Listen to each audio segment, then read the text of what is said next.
C'est Luc Châtel, le président de la plateforme automobile, qui est avec moi ce matin. Bonjour Luc Châtel. Bonjour Christophe Jacobizine. Avec une nouvelle incroyable hier soir à Bruxelles. Ils ont acté la fin du moteur thermique, essence et diesel, pour 2035. On sera prêt ?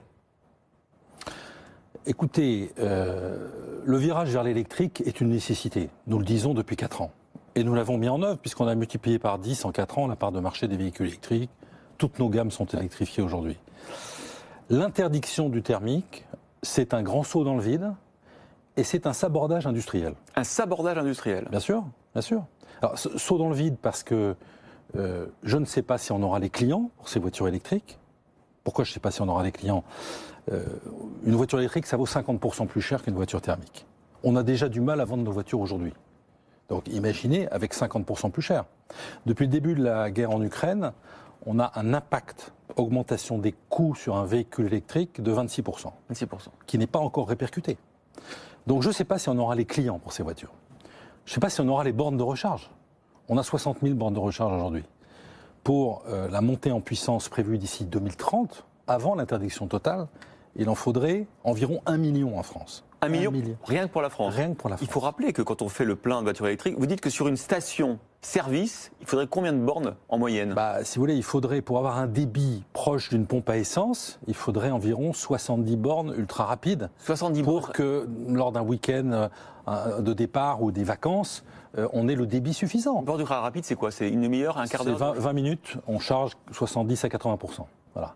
Mais c'est pas. Si vous devez faire la queue 2 ou 3 heures pour trouver une borne. Voilà. Donc on a un sujet d'infrastructure considérable. 1 million de bornes, il faudrait, on en a 60 000 aujourd'hui. Absolument. Je ne sais pas si on aura l'électricité décarbonée pour faire tout ça. Oui. Je ne sais pas mais on n'aura pas les nouveaux EPR encore. Hein. On n'aura pas les nouveaux EPR. Je ne sais pas quel est l'impact environnemental de tout ça. C'est peut-être le pire. C'est-à-dire que là, on regarde l'émission de CO2 à la sortie du pot d'échappement. On ne prend pas en compte l'énergie qu'il faut pour fabriquer la batterie.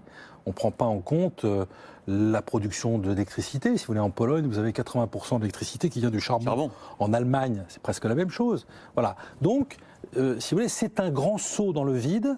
Et pourquoi je dis que c'est un sabordage industriel ? Parce que l'Europe, qui a inventé l'automobile, qui porte l'innovation de l'automobile depuis 100 ans, eh bien, ce sera historique.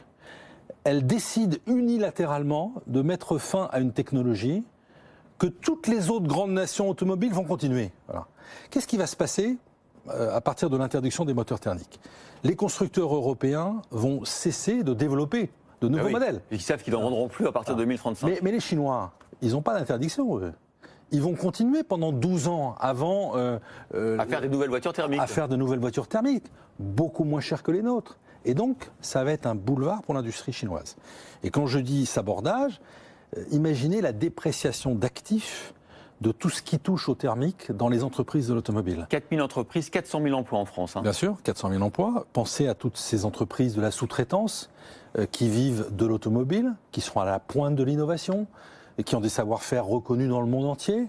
Ils vont devoir se reconvertir peut-être dans l'aéronautique, peut-être dans le médical, dans le spatial, mais ça prend du temps de se reconvertir. Ça prend du temps en termes d'investissement sur ces lignes, et puis ça prend du temps de trouver de nouveaux portefeuilles de clients.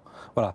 Donc, je le dis, c'est un sabordage industriel. Et il faut prendre date, parce que peut-être que dans 5 ans, 6 ans, les consommateurs viendront nous trouver. Je rappelle que l'automobile, c'est le premier moyen de transport quotidien pour les Français.